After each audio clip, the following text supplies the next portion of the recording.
আসসালামু আলাইকুম রহমতুল্লাহি ওবরকাতুহু।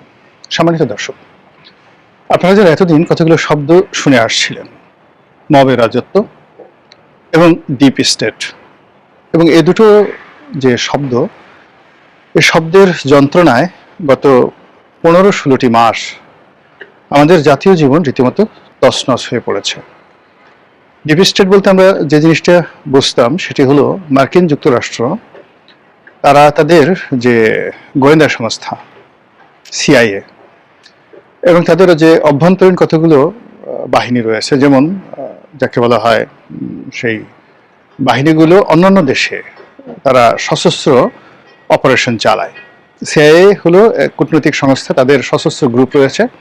তার বাইরে আবার তাদের অভ্যন্তরীণ অন্তত 7 থেকে 8টি বাহিনী রয়েছে, যারা সশস্ত্র অবস্থায় সিআইএর কন্টেম্পোরারি অথবা সিআইএর সঙ্গে একত্র হয়ে তারা বিভিন্ন দেশে অপারেশন চালায়, খুন খারাপি থেকে শুরু করে সবকিছু। তো এই যে তাদের এই কর্মকাণ্ড, সেই কর্মকাণ্ডের সঙ্গে মার্কিন যুক্তরাষ্ট্রের সরকার, সেই দেশের বিভিন্ন এনজিও এবং আরও নানা পক্ষ জড়িত থাকে। একটা কম্প্রেসড ফান্ড থাকে এই পলিসি বাস্তবায়ন করার জন্য। এই কাজ করতে গিয়ে তারা যাদেরকে সাম্রাজ্যবাদের শত্রু মনে করে কিংবা তাদের দেশের জন্য যাদেরকে হুমকি মনে করে, এরকম ব্যক্তি, এরকম প্রতিষ্ঠান, এরকম রাষ্ট্র, এরকম সরকার তারা তছনছ করে দেয়। এই যে 17 বছর ধরে চলে আসা মার্কিন যুক্তরাষ্ট্রের এই পলিসি, এটিকে বলা হয় ডিপ স্টেট পলিসি।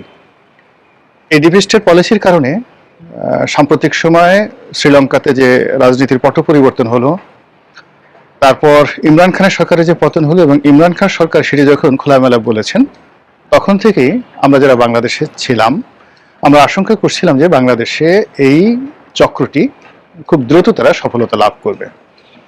এখন শেখ হাসিনার পতন হয়েছে, পতনের পর ডিপ স্টেট বলতে যা বোঝায়, তাদের যে সফলতা, এটি মোটামুটি ওপেন সিক্রেট। এখন সেই ডিপ স্টেটের যে সকল লোকজন, একেবারে চিহ্নিত যারা লোকজন রয়েছে, তাদের যে দাপট ঠিক এই বাংলায় গত 15 মাস ধরে, এটি আমাদের কারোর জন্য বিরক্তিকর, কারোর জন্য জীবন হানিকর, এবং কারোর জন্য দুনিয়ার যে সুখ শান্তি, এটিকে রীতিমতো জাহান্নামে পরিণত করেছে। এই গেল ডিপ স্টেটের পলিসির মূল থিওরি। তো প্রথম দিকে আওয়ামী লীগ সেই যে ডিপ স্টেট পলিসি, এটাকে সমালোচনা করেছে এবং বাংলাদেশে তাদের যে ক্ষমতা চলে যাওয়া, এই কাজের জন্য তারা আমেরিকাকে দায়ী করত। কিন্তু পরবর্তীতে যেটা মনে হলো যে আমেরিকার সঙ্গে তাদের একটা অভ্যন্তরীণ যোগাযোগ হয়ে গেছে, আন্ডার হ্যান্ড একটা ডিল হয়ে গেছে। ফলে তারা যেটি কৌশলে বলার চেষ্টা করছেন সেটি হলো যে ডিপ স্টেট পলিসি সম্পর্কে বা আওয়ামী লীগের ক্ষমতাচ্যুতির ব্যাপারে আমেরিকার ব্যাপারে নিয়ে যে সকল কথাবার্তা ইতিপূর্বে বলা হয়েছে, তার থেকে অনেকটা সরিয়ে তারা বলার চেষ্টা করছে যে তাদের কাছে কোনো সুনির্দিষ্ট তথ্য নেই, প্রমাণ নেই, যার ভিত্তিতে তারা বলতে পারে যে আমেরিকাই আওয়ামী লীগকে ক্ষমতা থেকে সরিয়েছে। এর অর্থ যে আমেরিকার সঙ্গে আওয়ামী লীগ একটা সমঝোতা করতে চাচ্ছে। দ্বিতীয়ত, বর্তমান আমেরিকান সরকার, মিস্টার ডোনাল্ড ট্রাম্পের সরকার, তারা ক্ষমতায় এসে 2 থেকে 3টি বিষয় তারা প্রায়োরিটি বেসিসে, অগ্রাধিকারের ভিত্তিতে বাস্তবায়ন করতে চাচ্ছে।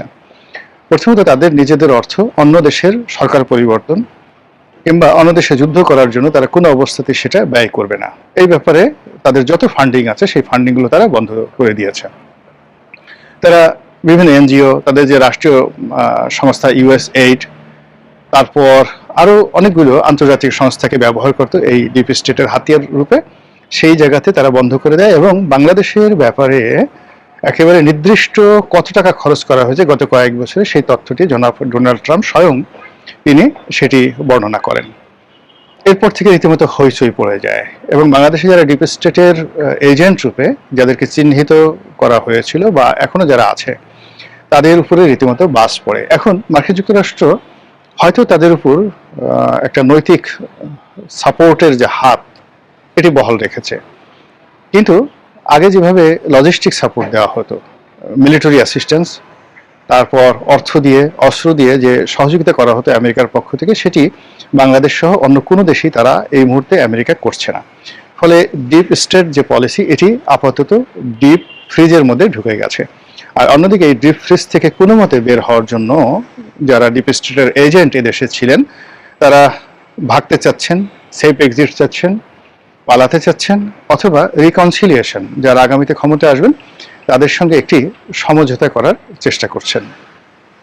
তো এই গেল ডিপ স্টেটের কাহিনী। 2 নম্বর হলো যে মব।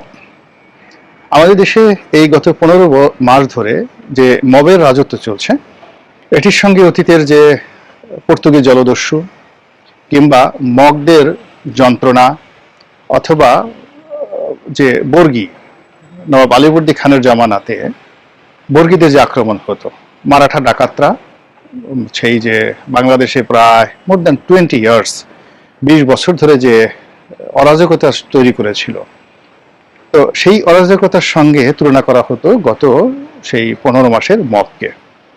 জনাব তারেক রহমান সাহেবের বাংলাদেশে আগমন উপলক্ষে মূলত এই মবের যে রাজত্ব, সেই রাজত্বের উপরে একটা ঝাঁকি পড়েছে। এবং 25 তারিখে যিনি দেশে ফিরলেন, অর্থাৎ তারেক রহমান সাহেব যে ফিরলেন, সেই ঘটনার পর থেকে কেন যেন মবের যে সংস্কৃতি, এটি অনেকটা স্তিমিত হয়ে গেছে। অনেকে নড়ে চড়ে বসার চেষ্টা করছেন, মবের যে সকল লোকজন ছিলেন তারা নানাভাবে থ্রেট দেওয়ার চেষ্টা করছেন, এবং অনেকটা ডিপ স্টেটের আদলে মবের যারা মদতদাতা, গুপ্ত সংগঠন, বিভিন্ন গুপ্ত সংগঠন, তারা নানাভাবে পেছন দিক থেকে যারা মবকারী তাদেরকে যেভাবে তারা মদত দিতেন, এটি মূলত মুখ থুবড়ে পড়েছে ডেইলি স্টার এবং প্রথম আলোর যে হামলা, এবং এই দুটো অফিসে যে তাণ্ডব চালানো হয়েছে, এবং সেই ঘটনা যেভাবে আন্তর্জাতিক গণমাধ্যমে প্রকাশিত হওয়ার পরে সারা পৃথিবী নড়ে চড়ে বসেছে। বিশ্বের যত গণতান্ত্রিক সংস্থা, আন্তর্জাতিক সংস্থা, জাতিসংঘ থেকে শুরু করে প্রভাবশালী রাষ্ট্রসমূহ প্রথম আলো এবং ডেইলি স্টারের এই ঘটনাটিকে নিয়ে বর্তমান সরকার উপর এমনভাবে চাপ তৈরি করেছে যে সরকার এই প্রথমবারের মতো যারা প্রথম আলো এবং ডেইলি স্টারে মব তৈরি করেছিল তাদেরকে গ্রেপ্তার করতে বাধ্য হয়েছেন, এবং এই যে ধারা এটি অব্যাহত থাকবে। এখন এই ঘটনার পরে ভিন্ন আঙ্গিকে, ভিন্ন যাকে বলা হয় হেডলাইন দিয়ে কিংবা ভিন্ন উপলক্ষ তৈরি করে কেউ কেউ নতুন মব করার পায়তারা করছে। কিন্তু সমস্যা হলো কি জানেন, যে একবার যদি কোনো মন্দ কাজ ধামাচাপা পড়ে যায়, বাধাগ্রস্ত হয়, মন্দ কাজ দ্বিতীয়বার আর শুরু করা যায় না। ভালো কাজের একটা সুবিধা হলো, আপনি একটি ভালো কাজ করে যাচ্ছেন সততা, ন্যায়পরায়ণতা, নিষ্ঠার সঙ্গে, পরিবেশ এবং পরিস্থিতির কারণে হয়তো আপনি মন্দ কাজটি করতে পারছেন না, কিন্তু ভালো কাজ আপনি বন্ধ রাখতে বাধ্য হচ্ছেন। তো সেক্ষেত্রে পরিবেশ পরিস্থিতি অনুকূলে এলে আপনি আবার সেই ভালো কাজটি শুরু করতে পারেন। আর এই যে আপনার যে অদম্য মানবিক মূল্যবোধ, এটি জাস্ট রিভার্স হয়ে যায় মন্দ কাজের ক্ষেত্রে। এর কারণ হলো, যেই মুহূর্তে একটি মন্দ কাজ করে মানুষ ভয় পেয়ে যায়, আর যারা মন্দ কাজ করে তাদের মধ্যে এক ধরনের উল্লাস তৈরি হয়। কোনো কারণে যদি এটি বাধাগ্রস্ত হয় তাহলে এটা চিরতরে এটার কবর হয়ে যায়। পৃথিবীর কোনো মন্দ কাজ দ্বিতীয়বার পৃথিবীতে হয়নি। হালাকু খান পৃথিবীতে একজন হয়েছে, চেঙ্গিস খান একজন হয়েছে, হিটলার একজন হয়েছে, আবু জেহেল একজনে হয়েছে, একবার, ওয়ান টাইম। দ্বিতীয়বার কোনো আবু জেহেল পৃথিবীতে আসবে না, দ্বিতীয় কোনো চেঙ্গিস খান পৃথিবীতে আসবে না। তো আবার ওই যে দেখেন, অতীতে আমরা যে মগের রাজত্ব বলি, মগের মূল্যক বলি, তো সেই মগরা আর কোনোদিন পারেনি মারাঠাদের সেই সময়টাতে যে যাকে বলে বিশৃঙ্খলা, সেটাও দ্বিতীয়বার ফিরে আসেনি। কাজে এই যে মব একবার বাধাগ্রস্ত হয়ে পড়লো, এটি দ্বিতীয়বার আর আসবে না, এটা আপনি নিশ্চিত থাকেন, এটাই প্রকৃতির নিয়ম। থার্ড হলো, এই যে বাংলাদেশের অরাজকতা, ডিপ স্টেট এবং মবের রাজত্ব, এটাকে পুঁজি করে বিদেশে অবস্থানরত কিছু কন্টেন্ট ক্রিয়েটর, যাদেরকে সাংবাদিক আনিস আলমগীর টোকাই ইউটিউবার হিসেবে অভিহিত করেছেন, এদের আরো অনেক যাকে বলা হয় দুর্নাম বদনাম রয়েছে। তাদের বাপদাদার যে নামটি সেটি হারিয়ে গেছে। এখন তাদের কাউকে বলা হয় পাকিস্তানের বীজে তৈরি, পাকিস্তানের বীজ যে উৎপন্ন, বিহারি পুত, ইত্যাদি ইত্যাদি নানা রকম কথাবার্তা তাদের সঙ্গে যুক্ত হয়ে গেছে। তো এই মবের দুরবস্থার কারণে এই টোকাই যারা ইউটিউবার রয়েছে তাদের যে প্রভাব প্রতিপত্তি, এটি মারাত্মকভাবে কমে গেছে, এবং এটিও দ্বিতীয়বার কিন্তু আর প্রতিষ্ঠিত হবে না। এটা ওই মবের মতোই, মানে মন্দ কাজ একবার যদি পিছনে চলে যায় ওটা আর সামনে আনা যায় না। ভিন্ন আঙ্গিকে অন্য লোক হয়তো ভবিষ্যতে অন্য কোনো ফর্মে তারা ফিরে আসার চেষ্টা করবে, অন্য ব্যক্তি।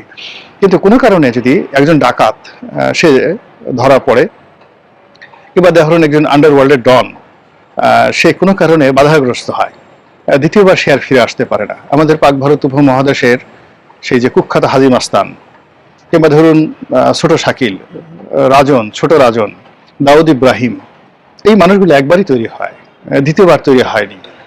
তো সেই দিক থেকে যে সকল টোকা ইউটিউবাররা এই গত 15টি মাসে আমাদের জীবন যৌবন, আমাদের কৃষ্টি, কালচার, সভ্যতা, মানবতা সব কিছু তছনছ করে ছেড়ে দিয়েছে, এখন তাদের জীবন তছনছ হওয়ার পালা। এবং শোনা যাচ্ছে অনেকে গা ঢাকা দিয়েছেন, শোনা যাচ্ছে অনেকে জাস্ট হতাশাগ্রস্ত হয়ে রীতিমতো ঘর থেকে বেরোচ্ছেন না, অনেকে গ্রেপ্তার আতঙ্কে ভুগছেন, অনেকে গ্রেপ্তার করে বাংলাদেশে ফেরত পাঠানো হবে। এই ব্যাপারে বাংলাদেশের সরকারের পক্ষ থেকে সংশ্লিষ্ট রাষ্ট্রে, যে রাষ্ট্রের টোকা ইউটিউবার আছে, তাদের নিকট ডিমান্ড নোট প্রেরণ করা হয়েছে। কাজেই আজকের যে দিনে আমি ভিডিওটি করছি, এরপরে আমাদের যে রাজনৈতিক যে শক্তি সমূহ রয়েছে, তারা যদি নিজেদেরকে সংযত করতে পারেন, নিজেরা একটা নির্দিষ্ট ধারাবাহিকতার মধ্যে তাদের রাজনৈতিক কর্মকাণ্ড কথাবার্তা পরিচালিত করতে পারেন, এবং নিজেরা যদি অন্যকে অপমান করার জন্য নতুন কোনো ইউটিউবারদেরকে ভাড়া না করেন, তাহলে তো আশা করা যায় যে এই 3টি বিষয় থেকে আমরা খুব দ্রুতই রক্ষা পাবো। মহান আল্লাহ আমাদের সবাইকে হেদায়েত দান করুন এবং হেফাজত করুন। আসসালামু আলাইকুম ওয়া রাহমাতুল্লাহি ওয়া বারাকাতুহু।